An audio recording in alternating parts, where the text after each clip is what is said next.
အာဂျင်တီးနားနဲ့ကိတ်ပါဒီပွဲကတော့မိနစ်90ပြည့်သွားခဲ့ပြီကိတ်ပါဒီကအာဂျင်တီးနားတိုက်စစ်ကိုအကောင်းဆုံးခုခံကာကွယ်ပြီးတော့1-1တည်ကစားထားတဲ့အချိန်ပိုဆက်ကစားသွားဖို့ရှိနေတယ်အာဂျင်တီးနားကအဓိကအားနဲ့ချက်ကတော့ wing attack တွေလုံးဝပျောက်ဆုံးနေပြီးတော့တိုက်စစ်အတွက်ကမက်ဆီတယောက်တည်းကိုပဲမိခိုနေရတဲ့ပုံစံမျိုးဖြစ်ပြီးတော့ဒီပွဲကအာဂျင်တီးနားအတွက်တကယ်ကိုအခက်အချက်ပြီးခေါင်းလောင်းတယ်မယ်ကိတ်ပါဒီလိုတကယ်ခန်းစစ်မာကြောပြီးတော့ခန်းစစ်ကို deep ဆင်းပြီးတော့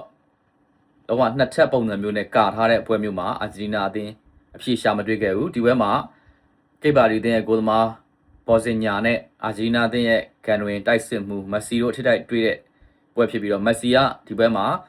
ကန်ချက်6ကြိမ်လောက်ရှိခဲ့ပြီးတော့အဲ့ဒီသူ့ရဲ့ကန်ချက်6ကြိမ်တွေက4လုံးလောက်ကိုဘော်စင်ညာကကာကွယ်သွားခဲ့ပြီးတော့ဝိုင်းရင်ကစားသမား2ယောက်ရဲ့အားပြိုင်မှုကိုမြင်ရတယ်ဘာပဲပြောကိတ်ပါဒီတွေနဲ့ဒီလိုလက်ရှိချန်ပီယံအာဂျင်တီးနားအသင်းကို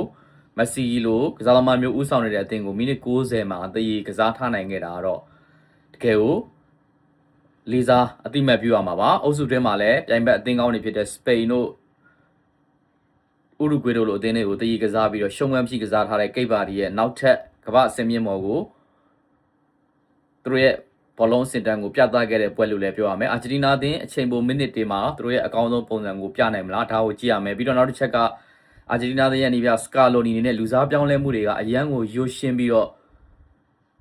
တာမန်အပြောင်းလဲတွေပဲဖြစ်နေတယ်ဥပမာတောင်ပန်ကစားသမားနေရာမှာတောင်ပန်ထည့်မယ်ကွင်းလယ်ကစားသမားနေရာမှာကွင်းလယ်ထည့်မယ်ဆိုတဲ့ပုံစံမျိုးလောက်ပဲမြင်ရပြီးတော့ဒီနေ့အပြောင်းလဲမှာကြည့်မယ်ဆိုရင်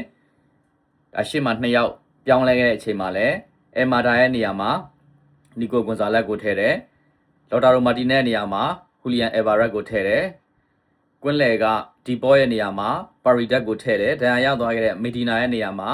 တက်ကလီယာဖီကိုထည့်တယ်ဆိုတော့အပြောင်းလဲကဘာမှထိရောက်မှုမရှိဘူးအာဂျင်တီးနားအတွက်နောက်လာမဲ့အဆင့်တွေထပ်ပြီးတော့တက်လာခဲ့မယ်ဆိုရင်တော့ဒီမက်ဆီတယောက်တည်းကိုပဲမိခိုနေရတဲ့တိုက်စစ် wing attack တွေမရှိဘူး wing ဆိုတဲ့နေရာမှာနောက်ကနေတိုက်စစ်ကိုလိုက်ပါတဲ့ fullback တွေရဲ့အခန်းကဏ္ဍလည်းပါသလိုတောင်ပန်တိုက်စစ်သားမှာစစ်မပါတဲ့အနေအထားမျိုးအဲ့ဒီကစားသမားတွေမှာမိခိုမထားဘဲနဲ့ central လောက်ကိုပဲအားပြုထားပြီးတော့အာဂျင်တီးနားတင်းသွားနေတဲ့ကစားပုံကရိုးရှင်းလွန်းတယ်မက်ဆီကိုဘလုံးပေးမှမက်ဆီစီဘလုံးရောက်မှပဲကိုရဖို့မျှော်လင့်နိုင်မယ်ဆိုတဲ့အနေအထားမျိုးဖြစ်နေတာဒါကို short ချပြီးတော့အာဂျင်တီးနားတင်းအချိန်ပိုမိနစ်တွေမှာတခုခုလုံးပြနိုင်မလားဆိုတာစောင့်ကြည့်သွားရမယ်ပွဲကမထင်မှတ်ပဲ